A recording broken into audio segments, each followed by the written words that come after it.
My mother-in-law kicked me out of her house because she disapproved of my decision to give birth at my parents' home.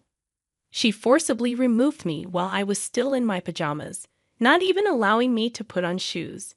With only my phone in hand, I quickly called my mom, who was close by. I waited for her at a local diner. When my mom and sister learned about the incident, they were furious, and they immediately took action, setting into motion a chain of events that would soon spell trouble for my mother-in-law and my husband. My name is Clara, and I'm 29 years old. I married Mark, who is 31, a year ago. Mark's father owns a large company, and Mark is being groomed to take over as the next CEO. He's currently gaining experience by working at one of their smaller branches. We met at work, but I didn't realize the scale of his family's business empire until just before our wedding.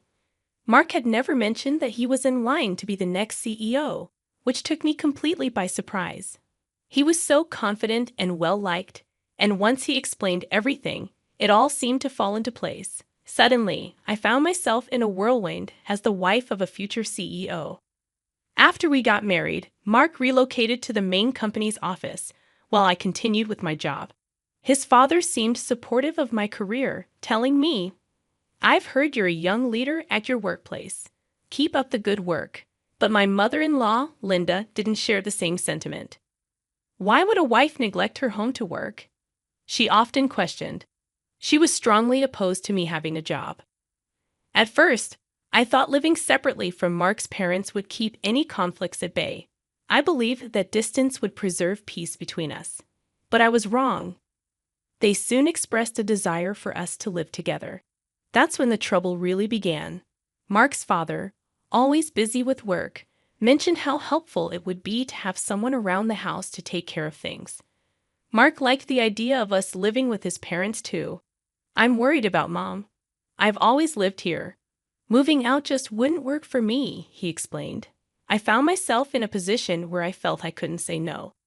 When they discussed the arrangement at dinner one evening, Linda added, "Since everyone agrees it's a good idea, Clara, do you have any objections?" Feeling cornered, I reluctantly agreed to move in with them. As soon as we were all living under one roof, the challenges began.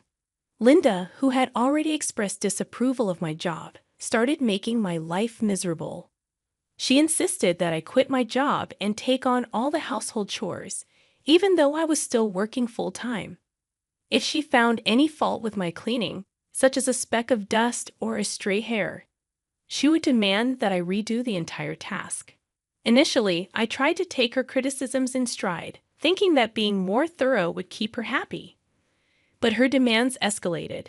She began checking impossible-to-reach places like behind the TV or in the corners behind dressers, which I felt was beyond reasonable. I remember one particular night vividly. I had just come home from a long day at work. Exhausted and in need of rest, I thought I'd have a peaceful dinner and perhaps an hour of relaxation before bed. But as soon as I stepped inside, Linda stormed over to me, holding a broom as though it were a weapon. "Clara, the area behind the refrigerator has dust. You need to move it and clean it now." I looked at her, stunned by her demand. "Linda, I just came back from work. Can it wait until the weekend?" I asked, keeping my voice as calm as possible. She narrowed her eyes at me, her voice rising with every word. "No, it can't wait. You are the wife, and this house is your responsibility. I won't tolerate laziness." I had enough. "I can't clean these areas every day," I told her firmly. "I work just like Mark. I'll do a deep clean on the weekends. There's no need to redo everything today, right?" Linda was furious. "How dare you talk back to me like that?" she shouted, her face flushed with anger. She immediately summoned Mark, twisting the story to make it seem like I had been yelling at her. With a tearful performance, she exaggerated my calm suggestions as hostile confrontations. I had hoped that Mark would stand up for me, but his response was disappointing. "Why did you upset Mom like that?" "She was only trying to help," he said, siding with her. That was the moment I realized the stark difference in expectations within our household. Instead of support from my husband, I was reprimanded. From then on, I knew I could only rely on my father-in-law. But his constant absence due to work left me to fend for myself in an increasingly hostile environment. Linda's complaints never ceased, and I learned that standing up to her only made things worse. She would inevitably complain to Mark, who offered no defense on my behalf. To keep the peace, I began adopting a quieter demeanor, even though it was slowly suffocating me. This became my new way of surviving in that house. This uncomfortable routine carried on for nearly a year until I began experiencing health issues. Concerned, I went to see a doctor. The diagnosis turned my world upside down. I was pregnant. Despite my anxiety about how the family would react, I shared the news with Mark first. You know how I've been feeling sick lately? Well, I went to the doctor, and I'm pregnant. I revealed to him. That's great. So I'm going to be a dad, huh? Do we know the gender yet? Mark asked excitedly. Not yet. Does it matter to you? I responded, already sensing that something deeper was at play. Of course it matters. It has to be a boy, Mark declared with confidence. Since he was an only child, I knew there was pressure for us to have a son who could continue the family legacy. What if it's a girl? I wondered aloud, starting to feel nervous. Don't worry. I'm sure it's a boy. He reassured me, though his insistence made me uneasy. When we found out that we were having a girl, I was overjoyed. But Mark's reaction was much less enthusiastic. A girl. Are you sure? Get it checked again, he said, his voice laced with disappointment. His reaction left me anxious about how Linda would take the news, but we couldn't keep the pregnancy a secret from them forever. One evening, Mark finally told his parents about the baby. My father-in-law was thrilled. That's wonderful, Clara. We're finally going to have our first grandchild, he exclaimed with genuine happiness. However, Linda's reaction was different. A girl? Not a boy? It has to be a boy for Mark's sake, she muttered under her breath. Her disappointment was palpable. After that, things only worsened. Linda continued to pressure me about my duties around the house, even going so far as to question whether I planned to quit my job once the baby was born. Just because you're pregnant doesn't mean you can slack off on your responsibilities. Pregnancy isn't an illness, you know, she said coldly. Hearing such words from another woman, particularly one who had experienced pregnancy herself, was shocking. It made me seriously question whether staying in this house was the right choice for my baby's well-being. My parents lived about a 4-hour train ride away.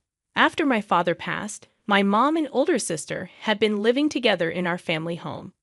I began to think that going there to give birth might be the safest and most supportive option. With my heart heavy, I called my mom. Mom, it's me, Clara, I said. What's going on, sweetheart? It's rare for you to call, she replied. I'm pregnant. And I was thinking, could I come home to give birth?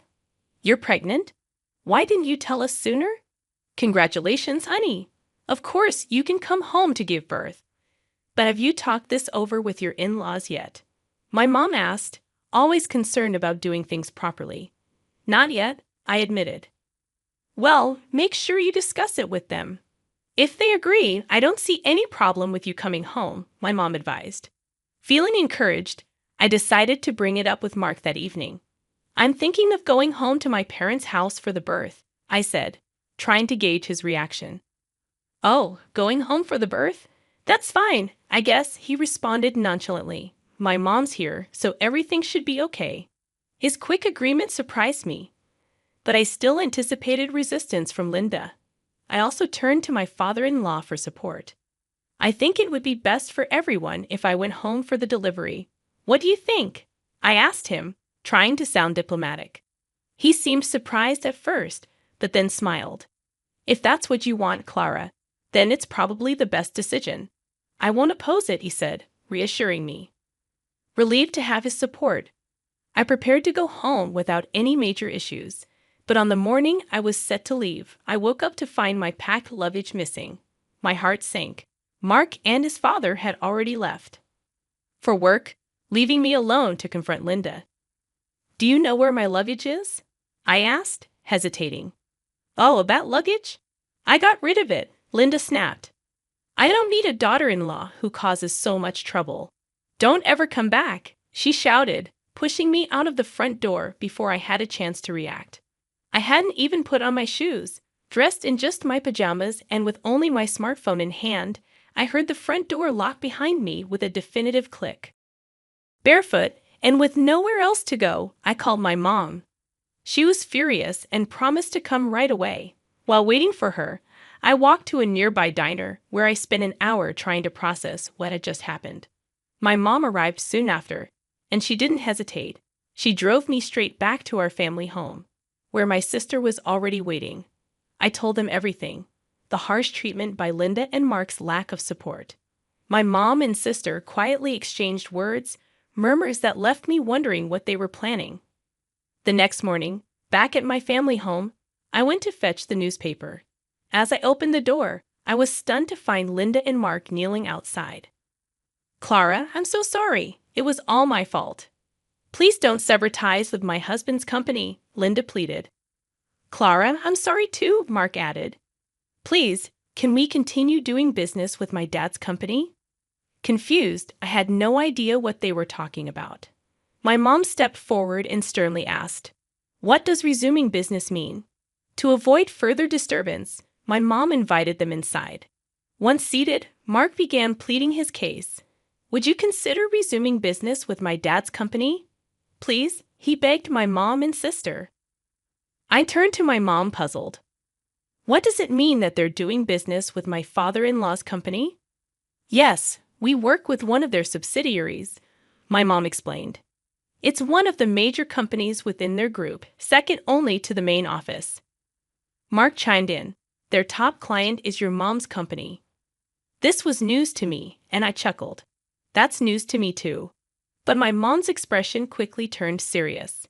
I can't continue doing business with a family that would treat my daughter so poorly. I'm stopping all business dealings, she declared firmly. Linda, desperate, begged. Please, I beg you. I'll do anything. Could you reconsider? My sister, with a smirk, added, You said you'd do anything, right? So you'll agree to Clara's divorce, and naturally, you'll pay alimony and child support. Her words echoed in my mind. Just the day before, Mark had told me I deserved everything that was happening, showing no remorse. Silently, I agreed with my sister and mom. Any affection I once had for Mark had long since evaporated. Thanks to my sister's well-timed comment, the conversation shifted decisively in our favor.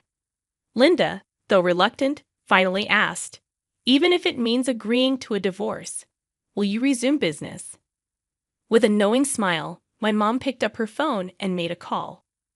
It seems this woman agrees to my daughter's divorce, she spoke clearly into the phone. From the other end, my father-in-law's voice came through. Got it. Hey, Linda, I'm divorcing you. And Mark, you're fired. These drastic conditions were set for resuming business.